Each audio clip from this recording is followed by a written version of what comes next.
ইমানদার মুসলমান সমস্ত প্রশংসা কার জন্য? আর জোরে বলুন কার জন্য? একমাত্র মহান রব্বুল আলামিনের জন্য, যিনি আমাদেরকে সৃষ্টি করেছেন। ঠিক কিনা বলেন? ইমানদার মুসলমান, আমাদের হায়াতের মালিক কে?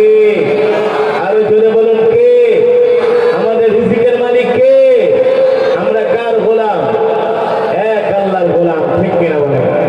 আচ্ছা আগে বলেন, বয়ান চলবে কতক্ষণ? কতক্ষণ বয়ান চলবে? আরো জোরে মাশাআল্লাহ। সারা রাতের কোনো প্রয়োজন নাই, বয়ান বেশিক্ষণ হবে না ইনশাআল্লাহ।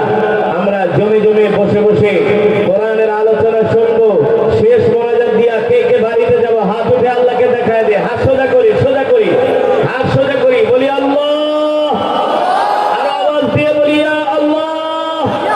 আমাদের কবুল করে নেন। শেষ মোনাজাত দিয়া যাওয়ার তৌফিক দেন। বলি আমিন। হাত নামা। ইমানদার মুসলমান, এই বসো। কেউ হাঁটাহাঁটি করবো না, উঠাউঠি করবো না, আমরা জমে জমে বলবো ইনশাআল্লাহ। ইমানদার মুসলমান, দীর্ঘক্ষণ সময় কোরআনুল কারীম থেকে তেলাওয়াত করেছি, আপনারা শ্রবণ করেছেন, শুনছেন তো? যদি শুনে থাকেন, এক একটি হরফের বিনিময়ে আল্লাহ তাআলা আমাদের আমলনামায় কমপক্ষে 10টি করে নেকি দান করেছেন। আর জোরে বলেন সুবহানাল্লাহ। ও মুসলমান, আজকে আমরা কোরআনের মাজমায় এসে বসতে চাই না। আজকে মুসলমানদেরকে মসজিদে পাওয়া যায় না। আজকে মুসলমানদেরকে দ্বীনের কাজে পাওয়া যায় না।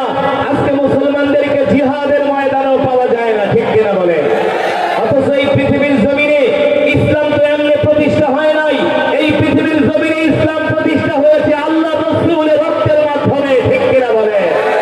রাসূলের সাহাবায়ে কেরামদের রক্তের মাধ্যমে ইসলাম প্রতিষ্ঠা হয়েছে। আজকে আমরা গরু খাওয়া মুসলমানে পরিণত হয়েছি। আজকে মুসলমানদেরকে চায়ের দোকানে বাংলা সিনেমা দেখতে পাওয়া যায়, মেসি আর রোনাল্ডোর ফুটবল খেলা দেখতে পাওয়া যায়। ঠিক কিনা বলেন? কোরআনের মাজমায় পাওয়া যায় না। এই কারণেই তো পৃথিবীর দিকে দিকে আজকে মুসলমানরা মার খাচ্ছে। আর আমরা তাকিয়ে তাকিয়ে দেখছি। যদি সাহাবায়ে কেরামের মতো আমাদের ঈমান মজবুত থাকতো, তাহলে এতদিন পর্যন্ত ইসরায়েলিরা ওই গাজার মধ্যে ফিলিস্তিনি মুসলমানদেরকে হত্যা করতে পারতো না। ঠিক কিনা বলেন?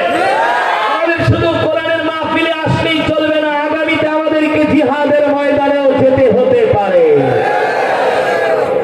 পারে কি পারে না? তো সেই জিহাদের ময়দানে কেমনে যাইবেন? মসজিদেই তো পাওয়া যায় না, কোরআনের মজমাই তো পাওয়া যায় না। ঠিক কিনা বলেন? আজকে আমরা মুসলমানরা গরু খাওয়া মুসলমানে পরিণত হয়েছি। অথচ ইসলামের জন্য, এই দ্বীনের জন্য রাসূলের সাহাবীরা তারা দেশ ত্যাগ করেছেন, হিজরত করেছেন, মাতৃভূমি ছেড়েছেন, স্ত্রীকে বিধবা করেছেন, সন্তানকে এতিম করেছেন। তারপরেও রাসূলের সাহাবীরা ইসলাম ছেড়ে দেয় না। ঠিক কিনা বলেন? এই যুবক, তোমাদের তো লজ্জা থাকা উচিত। তোমরা কি সাহাবায়ে কেরামের ইতিহাস জানো না? রাসূলের যারা সাহাবী ছিলেন, যারা কালেমা পড়ে মুসলমান হয়েছে, বেশিরভাগ ম্যাক্সিমাম হলো যুবক সাহাবী। ঠিক না? ঠিক। রাসূলের সাহাবীদের মধ্যে অন্যতম একজন সাহাবী, যার নাম হলো সালমান ফারসি। এই যুবক, তুই আর দেখতে কি সুন্দর, তোর বাপ আর কয় টাকার মালিক? রাসূলের সাহাবী সালমান ফারসি রাদিয়াল্লাহু তাআলা আনহু এত সুন্দর ছিলেন দেখতে, এত সুদর্শন ছিলেন দেখতে, সাহাবীর চেহারার দিকে যে তাকাইতো সে তাকাই থাকতো। এত সুন্দর চেহারার অধিকারী ছিলেন হযরতে সালমান ফারসি। কে? যদি বলেন কে? এখনো রাসূলের রওজার সামনে একটি আয়াত লেখা আছে, ইয়া আইয়ুহাল্লাযীনা আমানু, ইয়া আইয়ুহাল্লাযীনা আমানু লা তারফাউ আসওয়াতাকুম ফাওকা সাওতিন নবী। সুবহানাল্লাহ বলেন। ওয়ালা তাজহারু লাহু বিল কওলি কাজহরি বা'দিকুম লিবা'দিন আন তাহবাতা আমালুকুম ওয়া আনতুম লা তাশউরুন। রাসূলের সাহাবী সালমান ফারসি কে? এই সালমান ফারসি দেখতে যেমন সুন্দর ছিলেন, দেখতে যেমন সুদর্শন ছিলেন, এই সালমান ফারসির গলার আওয়াজটাও একটু বড় ছিল। তো আল্লাহ তাআলা কোরআনুল কারীমের আয়াত নাযিল করলেন, এ মুসলমান, এ গোপালগঞ্জের মুসলমান, সুলতান শাহীর মুসলমান, ভালো করে শুনে রাখো রে বন্ধু। আজকে তো আমাদেরকে দ্বীনের কাজে পাওয়া যায় না, দাওয়াত ও তাবলীগের কাজে পাওয়া যায় না, জিকিরের মজমায় পাওয়া যায় না, কিন্তু রাসূলের সাহাবীরা কেমন ছিলেন, ইসলামের জন্য তাদের কেমন দরদ ছিল, দ্বীনের জন্য তাদের কেমন দরদ ছিল। তারা শুধু নিজের সম্পদে আল্লাহর রাস্তায় দান করে নাই, শেষ পর্যন্ত তাদের জীবনটাও ইসলামের জন্য কোরবানি করে দিয়েছে। সেই রাসূলের সাহাবী সালমান ফারসির একটা জীবনী আপনাদেরকে শোনাতে চাই, যে জীবনী শুনলে ঈমানের পাওয়ার বাড়বে। শুনতে রাজি আছেন? রাজি আছেন? উঠাউঠি করবেন না তো? যে যেখানে আছেন বসে থাকবেন। কেউ যদি উঠাউঠি করে ওরে একরামের সাথে টান দিয়া বসায় দিবেন। আর যদি উঠাউঠি করেন আমি মোনাজাত দিয়ে দিব, বয়ান শেষ করে দিব, আপনার কারণে একটা মজমা নষ্ট হবে, আপনি দায়ী থাকবেন। এই ওরা যদি 3 ঘন্টা ফুটবল খেলা ক্রিকেট খেলা দেখতে পারে, আমরা কি কোরআনের মজমায় বসতে পারবো না? আমাদের কি সেই ঈমানের পাওয়ার নাই? আরে জোরে বলেন, আছে কিনা? লিল্লাহি তাকবীর, লিল্লাহি তাকবীর। আল কোরআনের আলো, আল হাদিসের আলো, আল কোরআনের আলো, সংসদে যাও। ঠিক কিনা বলে? ইসলাম কায়েম করবেন কেমনে? সামনে তো জিহাদের ময়দানে যেতে হবে। জিহাদের ময়দানে যাওয়ার আগে তো ঈমানটাকে মজবুত করতে হবে। আর ঈমান মজবুত হবে চায়ের দোকানে বৈশা বাংলা সিনেমা দেখলে, মমতাজের গান শুনলে, খাইটা যায়, সিনরা যায়, লয়া যায়, খায়া যায়। সে নাকি পুরা বুখারী মুখস্থ করছে, তিরমিজি মুখস্থ করছে। আমি বলছিলাম, মমতাজ বেগম, তুমি যদি সূরা ফাতিহা সহিহ করে পড়তে পারো তাহলে আমিও তোমাকে একটা ভোট দিব। কিন্তু আর বাপের 14 গোষ্ঠীর ক্ষমতা নাই সূরা ফাতিহা সহিহ করে পড়া। ঠিক কিনা বলেন? তো ঈমান মজবুত হয় কোথায়? কোরআনের মজমায়। ঠিক কিনা বলেন? কেন? ওয়াইদা তুলিয়াত আলাইহিম আয়াতুহু যাদাতুহুম ঈমানা। কোরআনের তেলাওয়াত শুনলে ঈমান বেড়ে যায়। আর সেই কোরআনের তেলাওয়াত হয় কোরআনের মজমায়। ঠিক কিনা মুসলমান? তাহলে এই কোরআনের মজমায় বসার দরকার আছে কি আছে না? ঈমানের ব্যাটারি চার্জ করার দরকার আছে কি আছে না? দেখেন রাসূলের সাহাবী সালমান ফারসি কত বড় লোক ছিলেন, কত ধনী মানুষের সন্তান ছিলেন, দেখতে কত সুদর্শন ছিলেন। যে সাহাবীর বয়স হয়েছিল 250 বছর। কয় বছর? এই কথা বলে না, কয় বছর? সালমান ফারসির বয়স। আর আমরা তো 60-50 হইলে একেবারে শেষ, টেম্পারের শেষ। ঠিক কিনা বলে? 6 জন লাগে বাথরুমে ধরে নিতে, আর 4 জন লাগে খানা খাওয়াইতে। ঠিক কিনা বলে? কিন্তু রাসূলের সাহাবীর বয়স ছিল কত বছর? শোনার দরকার আছে কি আছে না? কেমন সাহাবী ছিলেন আবার চিন্তা করেন। যার বয়স হলো 250 বছর, সুবহানাল্লাহ বলেন, তিনি 50 বছর মূর্তি পূজা করেছেন। কত বছর? আরো জোরে বলেন, কত বছর? 50 বছর মূর্তি পূজা করেছেন, 50 বছর খ্রিস্টান ধর্ম পালন করেছেন, 50 বছর তিনি ইহুদিদের ধর্ম পালন করেছেন। তাহলে কত বছর হলো? আরো জোরে বলেন, কত বছর? 3টা ধর্ম তিনি 150 বছর পালন করেছেন, কিন্তু শান্তি পায় না। হিন্দু ধর্মের মধ্যেও শান্তি পায় না, খ্রিস্ট ধর্মেও শান্তি পায় না, ইহুদিদের ধর্মের মধ্যেও শান্তি পায় না। নিশ্চয়ই শান্তি পাওয়ার একটা মাত্র ধর্ম আছে, সেই ধর্মের নাম হলো ইসলাম। ঠিক কিনা বলে? ইন্নাদ দীনা ইনদাল্লাহিল ইসলাম। আল্লাহু আকবার। মানবতার ধর্ম হলো ইসলাম, শান্তির ধর্মের নাম, মুক্তির ধর্মের নাম। যতক্ষণ বয়ান করব ততক্ষণ ময়দান কাঁপবে, যতক্ষণ বয়ান চলবে ময়দান কাঁপবে। নাস্তিক মুরতাদ বেঈমানেরা বুঝবে এখানে কিছু ঈমানওয়ালা মুসলমান আছে। ইনশাআল্লাহ সকলকে কবুল করেন, বলি আমিন। ও মুসলমান, কোরআনুল কারীমের একটা আয়াত নাযিল হয়ে গেল, ইন্নাকা লা তাহদি মান আহবাবতা ওয়ালাকিন্নাল্লাহা ইয়াহদি মান ইয়াশা ওয়া হুয়া আ'লামু বিল মুহতাদিন। আল্লাহ রাব্বুল আলামিন বলেন, নবী আমি আপনার হাতে হেদায়েতের দায়িত্ব দেই নাই, হেদায়েতের মালিক কে? আর জোরে বলেন কে? পৃথিবীর কোন আলেম বুজুর্গ পিসাব হেদায়েত দিতে পারবে না। এই যে মাওলানা নাসিরউদ্দিন যুক্তিবাদী দামাত বারকাতুহুম এত ওয়াজ করে, সারা জীবন এত বয়ান করলাম, কোন মাওলানা কোন পীর কোন মানুষকে হেদায়েত দিতে পারে না। এ ভাই, এটা বল কেমন কথা? এতই ব্যস্ত, আমি তো বললাম বসেন, ওঠাউঠি করলে আমি মনোজাত দিয়ে দিব। আপনারা গোপালগঞ্জের মানুষ বদনাম করেন না, কিন্তু চুপচাপ বসেন। রাজি আছেন? মাশাআল্লাহ। আপনারা যারা আছেন তারা হইল খাঁটি সোনা। আপনারা কি খাঁটি সোনা, আসল মাল। আল্লাহ কবুল করুন বলি আমি। আবার একটা প্রশংসা করতেছে দিকে আবার ওটাওটি শুরু করেন না। বাঙালিদের স্বভাব হলো এক ম্যাচ ভালো খেলে আর 80 ম্যাচ হারে। বাঙালিদের বেশি প্রশংসা করলে একেবারে পরে খারাপ করে দেয়। কিন্তু আপনারা তেমন হবে না তো ইনশাআল্লাহ। আল্লাহ কবুল করুন বলি আমি। ও মুসলমান, যেটা বলছিলাম, সালমান ফারসির বয়স হলো 250 বছর। 150 বছর 3টা ধর্ম পালন করে, কোন ধর্মে শান্তি পায় না, ঠিক কিনা বলেন? একদিন সালমান ফারসি ঘর থেকে বের হয়েছে।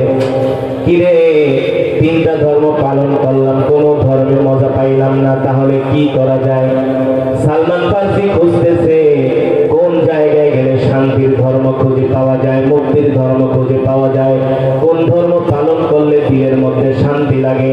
আর ইসলাম এমন একটা ধর্ম, যদি 5 ওয়াক্ত নামাজ ঠিক মতো পড়া যায়, দিনের ভিতরে এত শান্তি লাগে, পৃথিবীর কোন চিজ আসবাবে এত শান্তি লাগে না। ঠিক কিনা বলে? সেজদা দিলে এত মজা লাগে, কোন কাজের ভিতরে এত মজা পাওয়া যায় না। কোরআন তেলাওয়াত শুনলে এত মজা লাগে, পাথরের মতো হৃদয়টা মমের মতো গলে যায়, ঠিক কিনা বলে?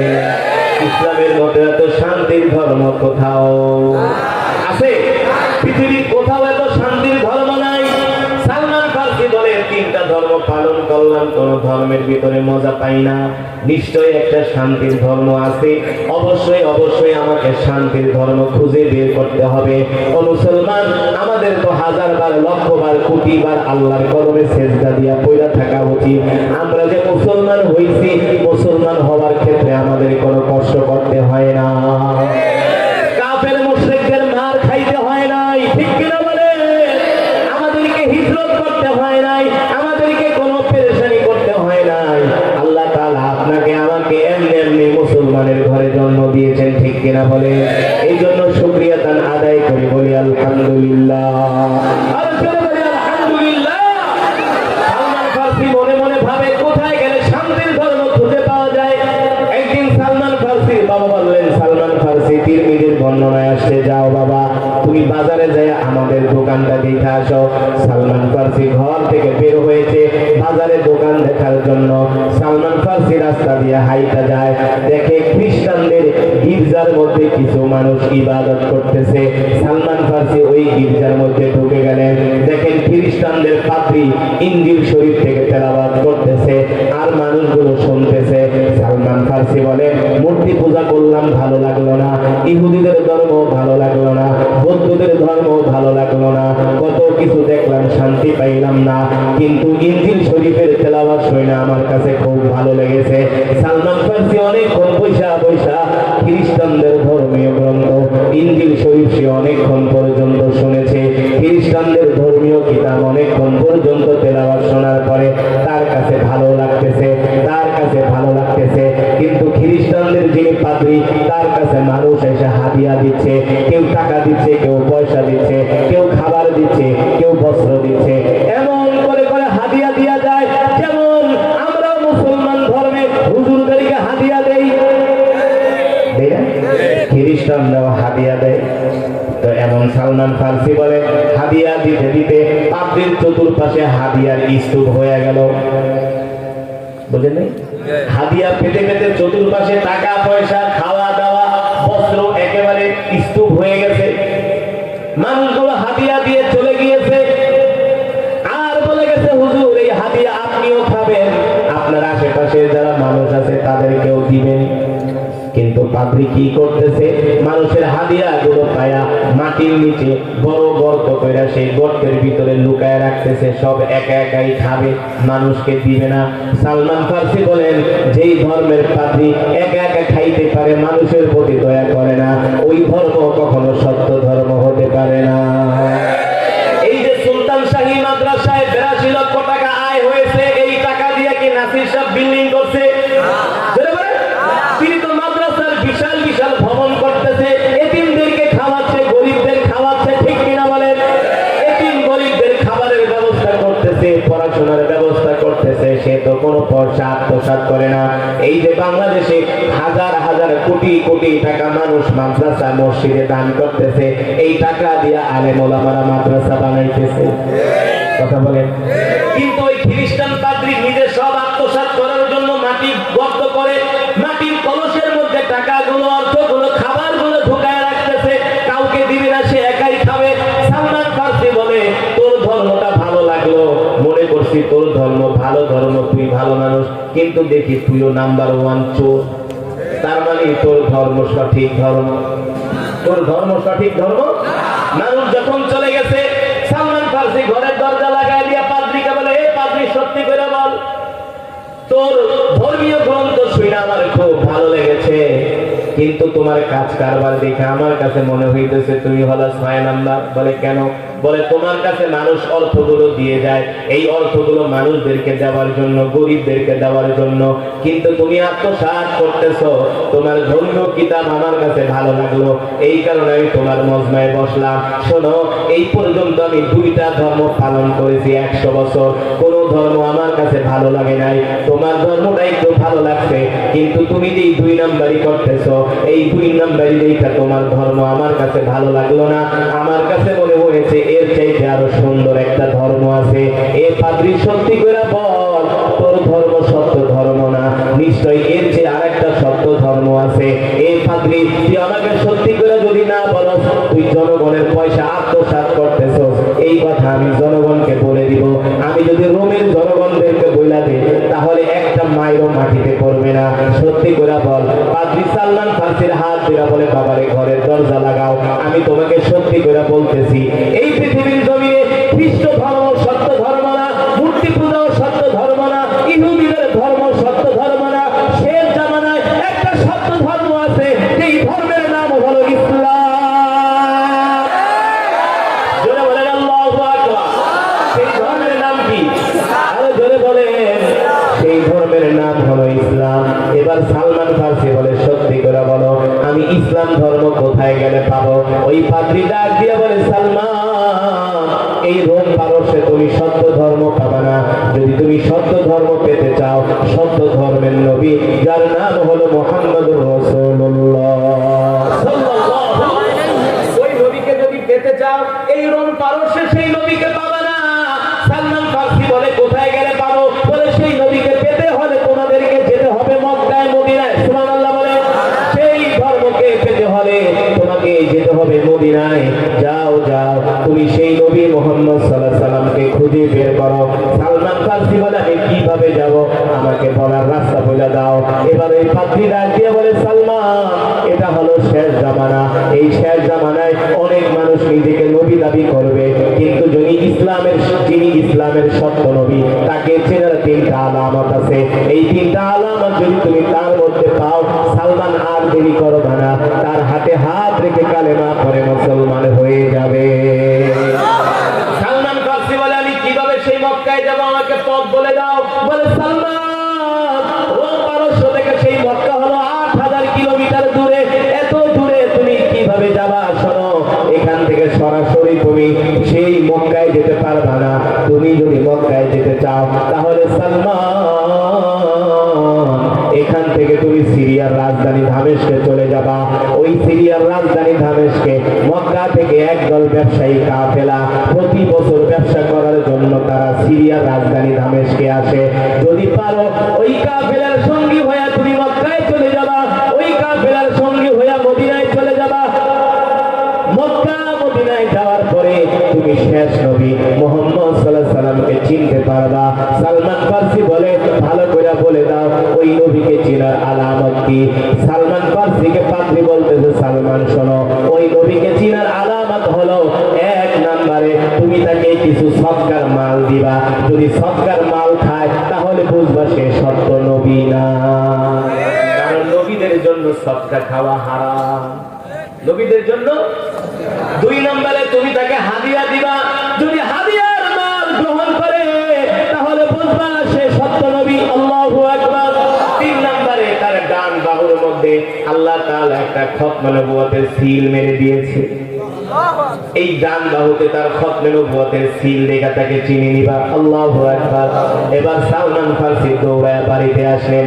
বাড়িতে আসার পরে সালমান ফার্সি তার মা বাবাকে বলতেছেন, ও মা, আমাকে বিদায় দিয়ে দাও, আমি আর রোম পারস্যে থাকবো না।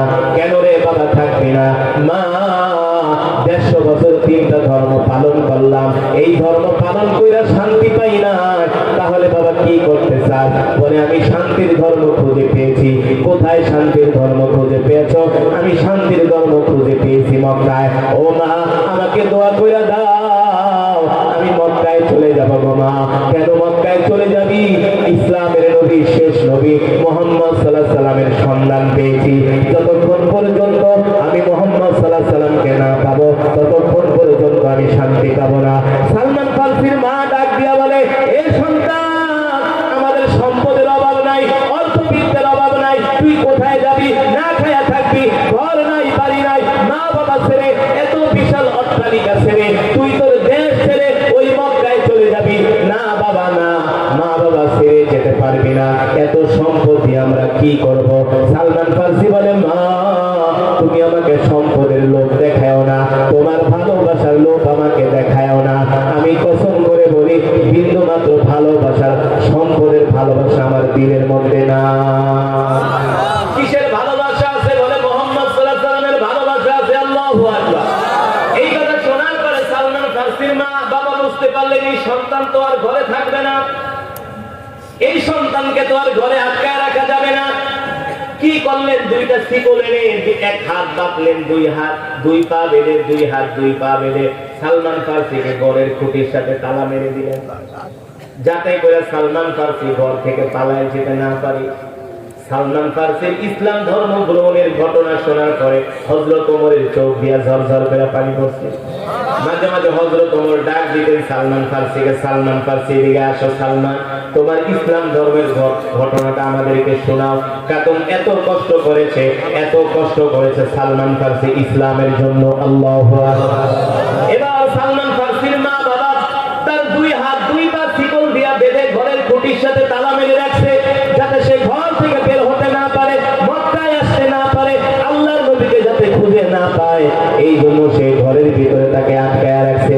সালমান ফার্সি বলে, মা, যতক্ষণ পর্যন্ত আটকায় রাখবা, আমি খাওয়া দাওয়া করব না, প্রয়োজনে মরে যাব, তারপর আমি রোম পারস্যে থাকবো না, আমি মক্কায় যাব, আমার কলিজার টুকরা নবী মুহাম্মদ সাল্লাল্লাহু আলাইহি সাল্লামকে খুঁজে বের করে আমি মুসলমান হয়ে যাব।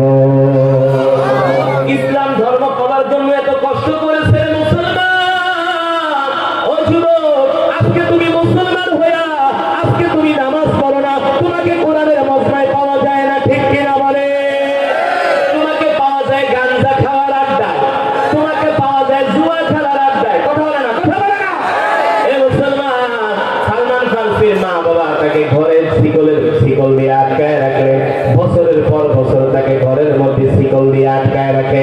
সালমান ফার্সি কিছু খায় না, যতটুকু খায় শুধু নিজের জীবনটা বাঁচানোর জন্য, যাতে করে সে বেঁচে মক্কায় ফিরে আসতে পারে। এমন সন্তানের অবস্থা দেখে সালমান ফার্সির মার মায়া লেগে গেল। একদিন সালমান ফার্সির মা দূর থেকে তাকায় দেখে সালমান ফার্সি কান্না করতেছে। এবার সালমান ফার্সির মা তার সন্তানের কাছে আইসা বলে, বাবারে, কান্না করো কেন? মায়ের জন্য কাঁদতেছো? সালমান ফার্সি বলে, মা, কসম করে বলি, তোমার জন্য কান্দি না। কার জন্য কান্দো? বলে, যাকে কোনোদিন দেখি নাই, না দেখে সেই নবী মুহাম্মদ সাল্লাল্লাহু আলাইহি সাল্লামের ভালোবাসায় কান্না করতেছি। মা ভেবেছিল তার মায়ের জন্য কান্দে, কিন্তু সালমান ফার্সি বলে, না মা, আমি তোমার জন্য কাঁদি না, বাবার জন্য কাঁদি না, আমি কাঁদি আমার কলিজার টুকরা নবীর জন্য। নবীকে দেখে নাই, শুধু নবীর নাম, জোরে বলেন, শুধু পাগড়ির মুখে নবীর নাম শুনছে। সালমান ফার্সি বলেন, এই নবী মুহাম্মদ সাল্লাল্লাহু আলাইহি সাল্লামের নাম শোনার পরেই তার প্রতি আমার ভালোবাসা বেড়ে গেছে। এবার সালমান ফার্সির মা বলে, বাবারে, কি করবি? বলে, মা, হাতের শিকলটা খুলে দাও, পায়ের শিকলটা খুলে দাও, আমাকে শেষ বিদায় দিয়ে দাও। তোমরা আমাকে আটকায় রাখতে পারবে, কোনো লাভ হবে না। প্রয়োজনে আমি না খেতে খেতে অসুস্থ হয়ে মারা যাব, তারপর আমি রোম পারস্যে থাকবো না, আমি মক্কায় চলে যাব।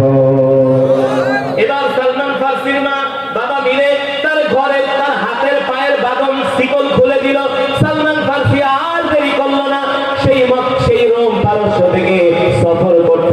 সিরিয়ার রাজধানী চলে আসলেন। কিন্তু সিরিয়ার রাজধানী যে আসবে সেখানে তো কোনো দামি গাড়ি নাই, সেখানে তো কোনো প্লেন নাই, ঘোড়ায় চড়ে উটের পিঠে চড়ে অনেক দিন সফর করে জার্নি করে করে সালমান ফার্সি চলে আসলেন রোম পারস্যের রাজধানী। রোম পারস্যের রাজধানী থেকে সিরিয়ার রাজধানী দামেস্কে। সিরিয়ার রাজধানীতে আসার পরে সালমান ফার্সি জিজ্ঞেস করে, এ ভাই, মক্কা থেকে ব্যবসায়ী কাফেলারা আসছে কিনা? বলে হ্যাঁ, মক্কা থেকে ব্যবসায়ী কাফেলারা আসছে। কোথায় আছে তারা? বলে অমুক জায়গায় যাও, সেখানে তারা কাবু গেড়েছে। সালমান ফার্সি চলে গেলেন, যে জিজ্ঞেস করলেন, ভাই তোমরা কি মক্কা থেকে আসছো? বলে হ্যাঁ, আমরা মক্কা থেকে আসছি, কিছুদিন ব্যবসা করে আবার মক্কায় চলে যাব। সালমান ফার্সি বলে, ভাই তোমাদের সাথে করে আমাকে নিয়ে যাবা, আমিও মক্কায় যাব। বলে যদি আমাদের সাথে তোমাকে মক্কায় যেতে হয় তাহলে আমাদেরকে চড়া মূল্যে উপঢৌকন দিতে হবে। সালমান ফার্সি বলে, ভাই আমি গরিবের সন্তান না, আমি ধনীর সন্তান, অনেক দিনার দিরহাম সাথে করে নিয়ে আসছি, যত লাগে নিয়ে নাও, নিয়ে নাও, তারপরে তোমরা আমাকে মক্কায় পৌঁছায় দিবা। আল্লাহু আকবার। ব্যবসায়ী কাফেলার লোকেরা বলে, যুবককে দেখতে তো মনে হয় অনেক ধনী পরিবারের সন্তান, কারণ ঐতিহ্যবাহী পরিবারের সন্তানদের দেখলেই বোঝা যায় চেহারার মধ্যে কাপড় চোপড়ের মধ্যে একটা আভিজাত্যের ছাপ আছে, ঠিক কিনা বলে? বলে এতগুলো দিনার দিরহাম দিয়া দিল, নিশ্চয়ই এটা গরিবের সন্তান না, এটা বড় লোকের সন্তান। আর চেহারাও দেখতে দেখা যায় রাজকীয় চেহারা। এই যুবককে ছাড়া যাবে না, এই যুবককে আমরা মক্কার বাজারে নিয়ে চড়া মূল্যে বিক্রি করে দিব। বলেন নাউজুবিল্লাহ। কত খারাপ সেই জাহেলিয়াতের যুগের মানুষগুলো! একে তো সালমান ফার্সি থেকে অনেকগুলো দিনার দিরহাম নিছে, দ্বিতীয়ত বলে এই যুবক দেখতে সুন্দর আছে, ওরে নিয়ে মক্কার বাজারে চড়া মূল্যে বিক্রি করা যাবে, যে কোনো মূল্যে বুঝায় শোনায়া যুবককে আমাদের সাথে শুধু মক্কা পর্যন্ত নিয়ে নিতে হবে, নিয়ে আমরা তাকে চড়া মূল্যে মক্কার বাজারে বিক্রি করে দিব। সালমান ফার্সি তো আর বোঝে নাই, তার থেকে দিনার দিরহাম যা ছিল বলে, তুমি যা বলো তোমার সব কথা শুনবো, তুমি আমাদের সাথে মক্কায় চলো, তোমার থাকার ব্যবস্থা করব, ঘর দিব, বাড়ি দিব, এমন লোক দেখাচ্ছে সালমান ফার্সিকে। সালমান ফার্সি সরল মনে করে, ভাই আমার ঘর বাড়ির দরকার নাই, আমি রোম পারস্যের অভিজাত ধনাঢ্য পরিবারের সন্তান। বলে তাহলে তুমি মক্কায় যাবা কেন? মক্কা তো গরম মরুভূমির দেশ। বলে শোনো, আমি আমার সব কিছু ছাইরা আসছি, মা বাবা আত্মীয় স্বজন, আমি আমার বিলাসী জিন্দেগি ত্যাগ করেছি একমাত্র। বলে কেন? তোমরা কি শুনেছো মক্কায় একজন নবীর আবির্ভাব ঘটেছে? বলে হ্যাঁ, কোন নবী? মুহাম্মদ ইবনে আব্দুল্লাহ। সালমান ফার্সি বলে হ্যাঁ, তোমরা আমাকে সাথে করে নিয়ে যাও, মুহাম্মদ ইবনে আব্দুল্লাহ নবী মুহাম্মদ সাল্লাল্লাহু আলাইহি ওয়াসাল্লামের কাছে আমাকে পৌঁছে দিবা। মক্কার কাফেররা কয়, তুই তো হলি আমাদের বড় দুশমনের সবচেয়ে কাছের মানুষ, মুহাম্মদই তো আমাদের শত্রু। নাউজুবিল্লাহ বলে, তুই যাবি তার কাছে? ঠিক আছে, আয়, তোরে নিয়ে পৌঁছায় দেব। তাকে লোভ লালসা দেখায়া সালমান ফার্সিকে তাদের কাফেলার সঙ্গী করে নিল। শর্ত ছিল, অর্থবিত্ত যা আছে সব দিয়ে দাও, রাস্তায় খাওয়া দাওয়া যা দরকার সব আমরা বহন করব। কিন্তু সালমান ফার্সির সব অর্থবিত্ত নেওয়ার পরে তাকে আর কোনো খাবার দেয় না, এক বেলা খাবার দেয় না, খাওয়ায় রাখে। সালমান ফার্সি শুকাইতে শুকাইতে কাঠ হয়ে গেছে। 1-1.5-2 মাস সফর করে যখন সেই রোম পারস্য থেকে সালমান ফার্সি সিরিয়ার রাজধানী দামেস্কে আসলেন, সেখান থেকে মক্কায় পৌঁছালেন। মক্কায় পৌঁছে সালমান ফার্সি বলে, ভাই কোথায় নবী মুহাম্মদ সাল্লাল্লাহু আলাইহি ওয়াসাল্লাম? বলে আমাদের সাথে চলো একটা বাজারে, সেখানে মুহাম্মদকে পাবা, তার হাতে তোমাকে তুলে দিব। সালমান ফার্সি কি করলেন? তাদের কথা বিশ্বাস করে তাকে নিয়ে যাওয়া হলো মক্কার বাজারে। মক্কার বাজারে নিয়ে সালমান ফার্সিকে গোলাম হিসাবে বিক্রি করে দিলেন।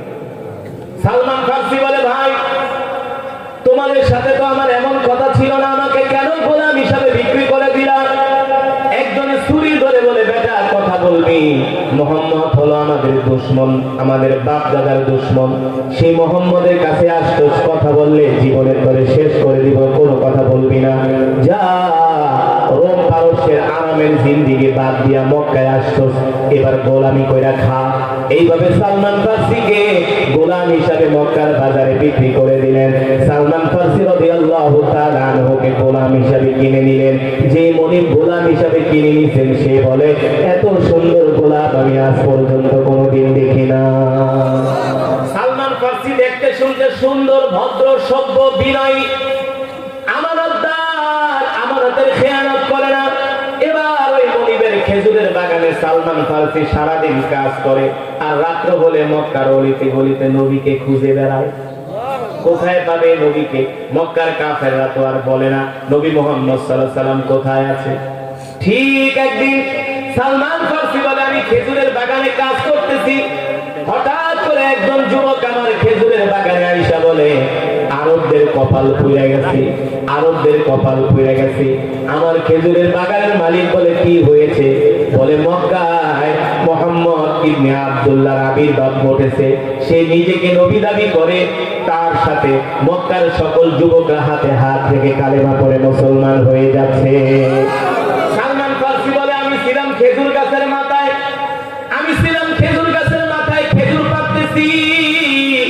এই কথা শোনার পরে আমার শরীরের মধ্যে কম্পন সৃষ্টি হয়ে গেল। আমি এক লাফ দিয়া খেজুর গাছের মাথা থেকে জমিনে পড়ে গেলাম। আমি তো ওই যুবকের হাত পা দুইটা জড়ায় ধরে বলি, ভাই সত্যি করে বলো কোথায় আছে নবী মুহাম্মদ সাল্লাল্লাহু আলাইহি সাল্লাম, আমাকে একটু সন্ধান দাও। ওই যুবক এই কথা বলার পরে সালমান ফারসির গালের মধ্যে একটা চর বসায় দিল। সালমান ফারসি বলে, কেন চর বসায় দিলা?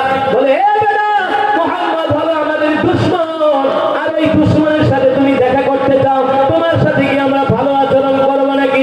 সালমান ফারসি বলে, ভাই একটা থাপ্পড় না, প্রয়োজনে আর একটা থাপ্পড় দাও, তারপরে বলো নবী মুহাম্মদ সাল্লাল্লাহু আলাইহি সাল্লাম কোথায় আছে। আমি সেই রোম পারস্য থেকে আমি আমার আরামের জিন্দেগি মা বাবা ত্যাগ করে মক্কায় এসেছি একমাত্র তাকে পাওয়ার জন্য। খেজুরের বাগানের মালিক বলে, এই ছেলেটা ভদ্র সভ্য, থাক, বলে দাও কোথায় আছে মুহাম্মদ। বলে, যাও ওই যে পাহাড়ের চূড়ায় মুহাম্মদ তার সাথী সঙ্গীদেরকে নিয়ে কোরআনের বয়ান করতেছে। আল্লাহু আকবার। সালমান ফারসি বলে, আমি আর দেরি করলাম না, কিছু খেজুর নিয়ে আল্লাহর পয়গম্বরের কাছে চলে গেলাম। আমি এক দৃশ্য দেখার পরে, প্রথম দর্শন দেখার পরে নবী মুহাম্মদ সাল্লাল্লাহু আলাইহি সাল্লামের প্রতি আমার ভালোবাসা আরো বেড়ে গেল। আমি বুঝতে পারলাম তিনি সত্য নবী, তিনি সত্য নবী, তিনি হলেন মুহাম্মদ সাল্লাল্লাহু আলাইহি সাল্লাম। আল্লাহু আকবার। সালমান ফারসি বলে, আমি কতগুলো খেজুর নিয়ে আল্লাহর নবীকে হাদিয়া দিয়া বললাম, ও নবীজি, এই খেজুরগুলো আমি আপনার জন্য সদকা এনেছি, দিয়ে এনেছি, এই খেজুরগুলো আমি আপনার জন্য সদকা এনেছি। আল্লাহ রাসূল বলেন, যদি হাদিয়া আনতা তাহলে খাইতাম, সদকা আমার জন্য খাওয়া জায়েজ নাই। আল্লাহ নবী ওই খেজুরগুলো মানুষদের মাঝে বিলায় দিলেন। সালমান ফারসি বলে, ওই যে পাদ্রী বইলা দিছিল, শেষ নবীকে চিনার তিনটা আলামত আছে, মনে আছে নাকি? কয়টা আলামত? কি কি? এক নম্বরে সে সদকার মাল, দুই নম্বরে সে হাদিয়া গ্রহণ করবে, ঠিক কিনা বলে? তিন নম্বরে তার গান বাহুতে আল্লাহ তাআলা একটা খতমে নবুয়তের সিল মেরে দিয়েছেন, ঠিক কিনা বলে? একটা গোশতের টুকরার ভিতরে আল্লাহ তাআলা মোহরে খতমে নবুয়তের সিল মেরে দিয়েছেন। তিনি শেষ নবী, তিনি আল্লাহর পয়গম্বর। তারপরে এই পৃথিবীর জমিনে আর কোন নবীর আগমন ঘটবে না। সালমান ফারসি বলেন, আমি প্রথম দিন যখন তাকে সদকা দিলাম, সে সদকার মাল গ্রহণ করলো না। আমার বুঝা হয়ে গেল নিশ্চয়ই তিনি সত্য নবী। আল্লাহু আকবার। সালমান ফারসি বলে, আবার আমি কিছুদিন পরে আবার কিছু খেজুর নিয়ে আমি তার কাছে গেলাম। এই খেজুরগুলো আমি তাকে হাদিয়া দিলাম। বললাম, ওগো আল্লাহর নবী, এই খেজুরগুলো আমি আপনার জন্য হাদিয়া এনেছি। আল্লাহর নবী বলেন, আমার জন্য হাদিয়া খাওয়া জায়েজ আছে। আল্লাহর নবী নিজেও হাদিয়ার খেজুর খেলেন, অন্যদের মাঝেও বিলায়া দিলেন। সালমান ফারসি বলে, তিনি যে সত্য নবী, আমি দুইটা আলামত পেয়েছি, আর একটা আলামত বাকি আছে।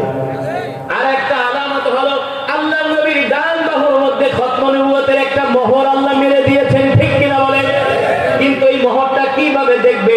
আল্লাহর নবী তো জামা মুবারক তার গায়ের মধ্যে, কিন্তু সে তো জামা খোলে না। সালমান ফারসি বলে, আমি খতমে নবুয়তের মোহরও দেখতে পারি না। আমি প্রতিদিন আল্লাহর নবীর কাছে দেখা করতে যাই, আমি ডানে যাই, বামে যাই, সামনে যাই, পিছনে যাই, দেখি কোনোভাবে মোহরে খতমে নবুয়ত দেখা যায় কিনা। সালমান ফারসি বলে, আল্লাহ নবী একদিন জানাজা শেষ করে সাহাবায়ে কেরামের একটা কাফেলা নিয়ে আসতেছে। আল্লাহ নবী আমাকে ডাক দিয়া বলে, তাআলা ইয়া শাবাব, এই যুবক এদিকে আসো। এই যুবক, তুমি কি আমাকে যাচাই করতে চাও আমি সত্য নবী কিনা? সালমান ফারসি বলে, আপনি যে সত্য নবী, আমি আপনাকে যাচাই করতে চাই, এটা আপনি কিভাবে জানেন? আল্লাহর নবী বলে, আমি যদি না জানি তাহলে নবী হলাম কিভাবে? আমাকে তো জিবরাইল জানাই দিছে। আল্লাহু আকবার। এবার আল্লাহর নবী তার জামা মোবারক খুলে বলে, যুবক রে, তাকায় দেখ আমার শরীরের মধ্যে আল্লাহ তাআলা খতমে নবুয়তের সিল মেরে দিয়েছে। সালমান ফারসি বলে, আমি আর দেরি করলাম না, আল্লাহর নবীর খতমে মোহরে খতমে নবুয়তের সিল দেখার পরে আমি আল্লাহর নবীর হাতের ভিতরে চুমা দিলাম, নবীকে জড়ায় ধরলাম আর বললাম, ও নবী, আমি কোনো মক্কার অধিবাসী না, আমি আরবের কোনো অধিবাসী না, আমার বাড়ি হলো রোম পারস্যে। রোম পারস্য থেকে তুমি মক্কায় কেন আসছো? ওগো নবী, আমি 3টা ধর্ম 150 বছর পালন করছি, কোন ধর্ম আমার কাছে মজা লাগে নাই। আমি খ্রিস্টান পাদ্রীর কাছে প্রশ্ন করেছিলাম, এই পৃথিবীতে সত্য কোন ধর্ম আছে কিনা? খ্রিস্টান পাদ্রী বলেছিল, সালমান, এই পৃথিবীতে যত ধর্ম আছে সব ধর্মগুলো বিকৃত হয়ে গেছে, সব ধর্মীয় কিতাবগুলো বিকৃত হয়ে গেছে, একটা মাত্র অক্ষত ধর্ম আছে, ধর্মীয় কিতাব আছে, যেটার নাম হলো আল কোরআন, আর একজন মাত্র সত্য নবী আছে, যার নাম হলো মুহাম্মদ সাল্লাল্লাহু আলাইহি ওয়াসাল্লাম। ওগো নবী, এই খবর শুনে আমি সেই মক্কা থেকে, সেই রোম পারস্য থেকে আমি মক্কায় আসছি। আল্লাহর নবী সালমান ফারসির এই ঘটনা শোনার পরে নবী সালমান ফারসিকে আদর করলেন, আর দেরি করলেন না, আল্লাহর পয়গম্বর সালমান ফারসিকে কালেমা পড়ায় মুসলমান বানায়া দিলেন। এই সালমান ফারসি এবার কালেমা পড়ে মুসলমান হয়ে গেল। এবার কালেমা পড়ে মুসলমান হওয়ার পরে সালমান ফারসি বলে, ও আল্লাহর নবী, আমি তো রোম পারস্য থেকে আসছি আপনাকে পাওয়ার জন্য, এখন তো আমার মনিবের কাছে আমার ভালো লাগে না, কয়দিন আর মনিবের কাছে থাকবো, আপনি আমাকে আপনার কাছে নিয়ে আসেন, যাতে আমি আমার বাকি জিন্দেগিটা আপনার সোহবতে কাটাইতে পারি। সুবহানাল্লাহ। আল্লাহ রাসূলকে আমিও তো চাই তুমি আমার কাছে চলে আসো। সালমান ফারসি তার মনিবের কাছে গেলেন, যা বলেন, এই তুই আমাকে আজাদ করে দে, মুক্ত করে দে, আমি আমার নবীকে খুঁজে পেয়েছি, আমি এখন থেকে আমার নবীর কাছে থাকবো। ওই খ্রিস্টান পাদ্রী বলে, সালমান, তোমাকে আমি মোটা অঙ্ক দিয়া কিনে আনছি, মোটা অঙ্কে অর্থ দিয়া কিনে আনছি, তুমি চাইলেই যেতে পারবা না। সালমান ফারসি এই কথা শোনার পরে কান্না শুরু করছে। তিনি আল্লাহ নবীর কাছে আসছে। আসার পরে আল্লাহ নবী জিজ্ঞেস করে, সালমান, কান্দো কেন? বলে, ওগো নবীজি, মা বাবা আত্মীয় স্বজন বিলাসী জিন্দেগি ছেড়ে রোম পারস্য থেকে মক্কায় আসছি আপনার কাছে থাকার জন্য, কিন্তু আমার মালিক তো আমাকে চড়া দামে সেই মক্কার বাজার থেকে সেই দামেশকে ব্যবসা করতে গিয়েছিল, ওই ব্যবসায়ীরা আমাকে তো বিক্রি করে দিয়েছে মক্কার বাজারে, চড়া দামে তারা আমাকে কিনে নিছে, এখন তো মুক্তিপণ ছাড়া, ওই মূল্য ছাড়া সে আমাকে ছাড়বে না। এখন আল্লাহ রাসূল যা বলে, যাও, কত টাকা চায়, যত দিরহাম চায় অত দিরহাম দিয়েই আমি তোমাকে মুক্ত করে আনবো। সুবহানাল্লাহ। কেমন ছিলেন নবী রাহমাতুল লিল আলামিন, দয়ার নবী, মায়ার নবী, ঠিক কিনা বলে? আল্লাহ তাআলা সেই কথাই কোরআনুল কারীমের মধ্যে বলছেন, লাকাদ জাআকুম রাসূলুম মিন আনফুসিকুম আজিজুন আলাইহি মা আনিতুম হারিসুন আলাইকুম বিল মুমিনিনা রাউফুর রহিম ফাইন তাওয়াল্লাউ ফাকুল হাসবিয়াল্লাহু লা ইলাহা ইল্লা হু আলাইহি তাওয়াক্কালতু ওয়া হুয়া রাব্বুল আরশিল আযীম। আল্লাহ রাব্বুল আলামিন বলেন, নবী দুনিয়ার মানুষদেরকে বলে দেন, আমি আল্লাহ তোমাদের মধ্য থেকে তোমাদের জন্য এমন একজন নবী পাঠাইছি, যেই নবী কিনা তার জীবনের চেয়েও তোমাদেরকে ভালোবাসে। আল্লাহ নবী বলে, সালমান, কত অর্থ লাগবে? তুমি শুধু বলো, আমি তোমাকে অত অর্থ দিয়েই তার থেকে আমি তোমাকে মুক্ত করে আনবো। আল্লাহু আকবার। সালমান ফারসি দেয়া বলে, ইহুদি রে, কত অর্থ চাও? কত অর্থই আমার নবী তোমাকে দিবে, তারপর আমাকে মুক্ত করে দাও। ইহুদি মনে মনে ভাবে, এই সালমানের মতো এত ভালো গোলাম আমি কোনোদিন পাবো, তার মতো আমানতদারি ভদ্র বিনয়ী গোলাম আমি কোনোদিন পাবো না, সব হলো চোর, সব হলো কি চোর। সালমানের মতো এত ভালো গোলাম পাবো না, ওরে ছাড়া যাবে না।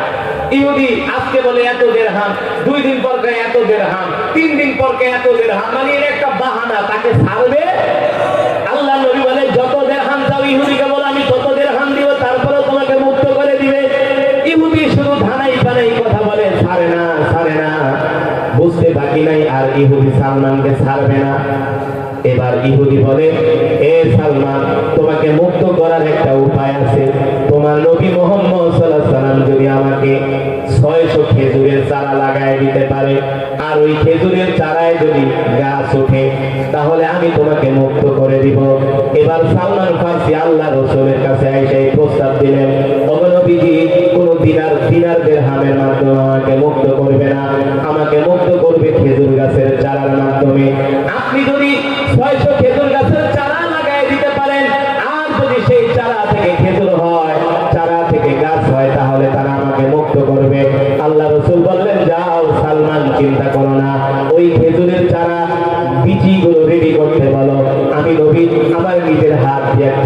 খেজুরের চারা লাগাইয়া তোমাকে মুক্ত করে আনবো। সালমান ভাই বলেন, এই ইহুদি, তুমি খেজুরের বিচি রেখে রাখো, অমুক দিন আল্লাহর নবী তোমার বাড়িতে আসবে, আসার পরে খেজুরের বিচি লাগাইয়া চারা উঠাইয়া আমাকে মুক্ত করে নিবে। ইহুদি সে তো আল্লাহর নবীকে ভালো করে চিনে যে নবী মুহাম্মদ সাল্লাল্লাহু আলাইহি ওয়াসাল্লাম হলো সত্য নবী, ঠিক কিনা বলেন? সে মাটিতে হাত দিলে স্বর্ণ হয়ে যায়, তিতা পানিতে থুতু দিলে মিষ্টি হয়ে যায়, ঠিক কিনা বলেন? যার বরকতে মৃত গাছ কি হয়? জীবিত হয়ে যায়। তো এই মুহাম্মদ যদি খেজুরের বিচি ধরে নিশ্চয়ই গাছ উঠবে, এতে কোনো সন্দেহ নাই। কিন্তু এই গোলামকে তো ছাড়া যাবে না, কত বড় শয়তান! ইহুদিরা কিন্তু আগে থেকেই শয়তান, এই নতুন কিছু না, ওরা সেই 1450 বছর আগে থেকেই চালাক জাতি। তো ইহুদি কি করছেন? 600 খেজুরের বিচি রেডি করছেন। আল্লাহ নবী নিজের হাত মোবারক দিয়ে খেজুরের বিচি লাগাবেন। তো আল্লাহ নবী একদিন আসরের নামাজ পড়া সাহাবায়ে কেরামদের বিশাল এক জামাত নিয়ে ইহুদির বাড়িতে হাজির।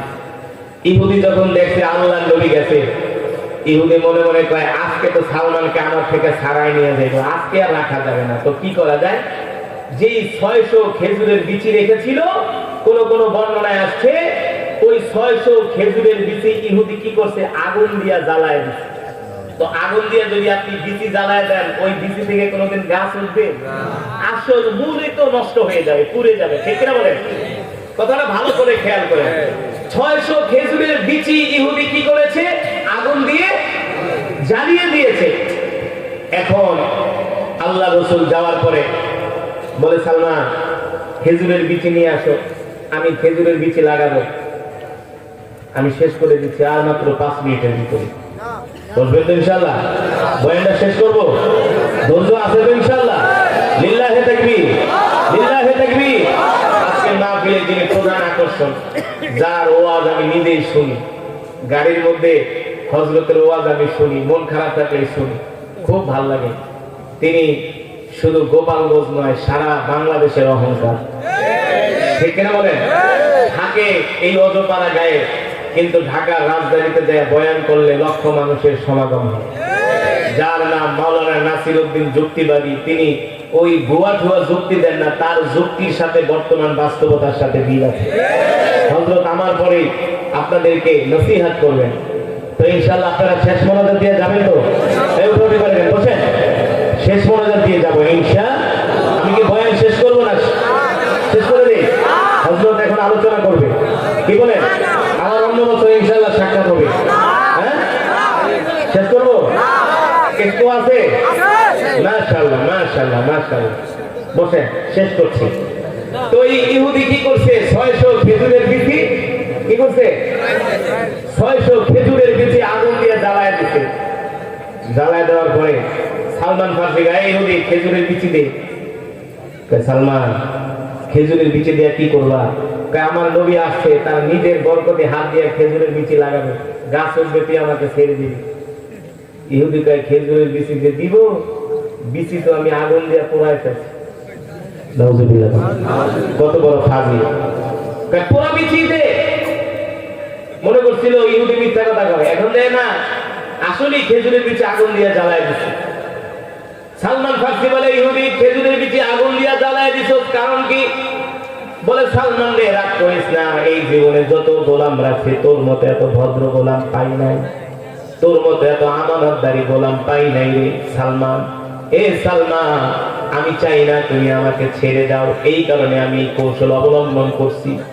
সালমান বলে, এই ইহুদি, তুই আমাকে রাখার জন্য এই কৌশল অবলম্বন করছিস, আর আমি আমার নবীকে পাওয়ার জন্য মা বাবা আত্মীয় স্বজন ছাইরা রোম পারস্য থেকে মক্কায় আসছি। এই নবীকে ছাড়া আমি থাকতে পারবো না, এই নবীকে ছাড়া আমি বাঁচতে পারবো না। আল্লাহু আকবার। এবার সালমান ফারসি ওই পুরা খেজুরের বিচিগুলা নিয়ে আল্লাহর নবীর কাছে গেছে। দেখে সালমান ফারসি শিশু মাসুম বাচ্চার মতো ঢুকরে ঢুকরে কান্না করতেছে। আল্লাহর নবী ডাক দিয়া বলে, লিমা তাবকি ইয়া সালমান, এ সালমান তুমি কান্না করো কেন? সালমান ফারসি বলে, গো আল্লাহর নবী, রোম পারস্য থেকে মা ছাড়লাম, বাবা ছাড়লাম, বিলাসী জিন্দেগি ছাড়লাম, কত কষ্ট করে এই রোম পারস্য থেকে মক্কায় আসছি আপনাকে পাওয়ার জন্য। কিন্তু ইহুদি লাস্ট পর্যন্ত বলেছিল, আপনি খেজুরের বীজে লাগানোর পরে খেজুরের চারা উঠলে সে আমাকে মুক্ত করে দিবে, কিন্তু ইহুদি দেখেন আমাকে ছাড়বে না। এই কারণে 600 বীজে ইহুদি আগুন দিয়া জ্বালায় দিছে।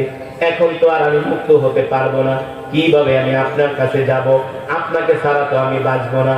আল্লাহ নবী বলে, সালমান চিন্তা করো না, চিন্তা করো না, পোড়া খেজুরের বীজগুলো আমার কাছে দাও, দেখবা আল্লাহ তাআলা এই পোড়া খেজুরের বীজ থেকে গাছ উঠায়া দিবে। এবার আল্লাহ নবী বলে, সালমান শোনো, খেজুরের বীজ যেহেতু পোড়া, তাহলে একটা কাজ করবা, হাতের ভিতরে নিবা, নিয়ে আমার কাছে খেজুরের বীজগুলো দিবা। এবার সাহাবীদেরকে আল্লাহ নবী বললেন, তোমরা গর্ত করতে থাকো। কোন কোন বর্ণনায় আসছে সিরাতের কিতাবে সাহাবীরা গর্ত করতেছে, সিরিয়াল ধরে ধরে গর্ত করতেছে। আল্লাহ নবী বলে, তোমাদের কাজ হলো গর্ত করা, আর খেজুরের বীজগুলো আমি আমার নিজের হাত দিয়ে গর্তের মধ্যে পুঁতে দিব, তোমরা কেউ পুঁতবা না, কারণ আল্লাহ নবী তো বরকতের নবী, ঠিক কিনা? হাত মোবারক লাগলে বীজ, পোড়া বীজও কিন্তু আল্লাহ তাআলা গাছের ব্যবস্থা করে দিবে, পোড়া বীজ থেকেও গাছ উঠবে, ঠিক কিনা বলেন? এবার আল্লাহ নবী তার নিজের হাতে খেজুরের বীজ নিয়ে আল্লাহ নবী থুতু মোবারক দিয়া দিয়া এইভাবে করে যতটুকুন পোড়া বীজ পাওয়া যায় ওই মূলটুকুন আল্লাহ নবী তার নিজের বরকতে হাত দিয়া গর্তের ভিতরে ঢুকায় দিতেছে। আল্লাহ নবী বলছে, কেউ তাকাবা না, কেউ তাকাবা না পিছনের দিকে, পিছনের দিকে তাকানো নিষেধ, শুধু সামনের দিকে তাকাবা। এইভাবে করতে করতে যখন 600 বীজ লাগানো হয়ে গেল, সালমান ফারসি বলে, এবার পিছনের দিকে তাকায় দেখ ইহুদি, ও সাহাবীরা তোমরা তাকায় দেখো, দেখা গেল একদিক দিয়া বীজ লাগায় গেছে, আরেক দিক দিয়া খেজুরের চারা উঠে গিয়েছে।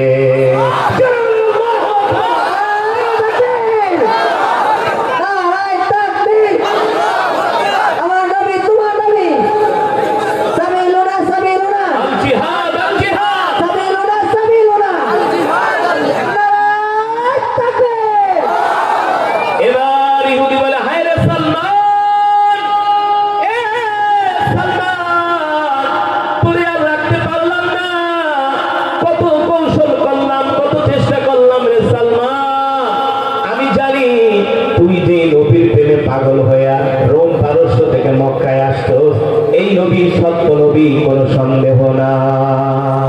বলেন সুবহানাল্লাহ। এখন যেহেতু খেজুরের বীজ থেকে গাছ উঠছে, এখন কি আর ইহুদের বাপের ক্ষমতা আছে সালমান ফারসিকে আটকায় রাখা? সালমান ফারসি ভাই ভাই ভাই ভালো থাকিস, আমি আল্লাহ নবীর সাথে চলে গেলাম। সুবহানাল্লাহ। আল্লাহ রাসূলের সাথে সালমান ফারসি নবীর বাড়িতে এসে বসে। সুবহানাল্লাহ। ইহুদি ডাক দিয়ে গেছে, সালমান রে, আমারও মন চায় তোর সাথে চলে দেখে, তবে যা, আমিও কিছুদিন পরে আসতেছি।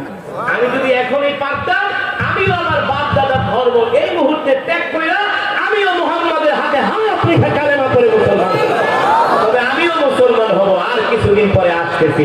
আল্লাহু আকবার। মুসলমান সেই নবীর উম্মত আমরা, খুশি নাকি বেজার? বলেন খুশি নাকি বেজার? সেই নবীর থুতু মোবারকের কারণে তিতো পানি মিষ্টি হয়ে যায়, ঠিক কিনা বলে? যেই নবী হাত উঠাইতে দেরি, যেই নবীর হাত উঠানোর বরকতে উহুদ পাহাড় স্বর্ণে পরিণত হয়ে যায়। যেই নবীর শরীর মোবারক মৃত গাছের সাথে লাগার সাথে সাথে যেই গাছ জীবিত হয়ে যায়, সেই নবী হলেন রহমাতুল লিল। আমরা সেই নবীর উম্মত, আমরা সেই নবীর উম্মত। আল্লাহ তাআলা সেই নবীর উম্মত করে আমাদেরকে দুনিয়াতে পাঠাইছে। শুধু সেই নবীর উম্মত হলেই চলবে না, সেই নবীকে জীবনের চেয়ে বেশি ভালোবাসতে হবে, ঠিক কিনা বলে? শুধু সেই নবীকে জীবনের চেয়ে বেশি ভালোবাসতে চলবে না। আল্লাহ রাসূলের ইজ্জত রক্ষার্থে যদি নিজেদের জীবন দিতে হয়, কে কে আল্লাহ রাসূলের জন্য জীবন দিতে রাজি আছি?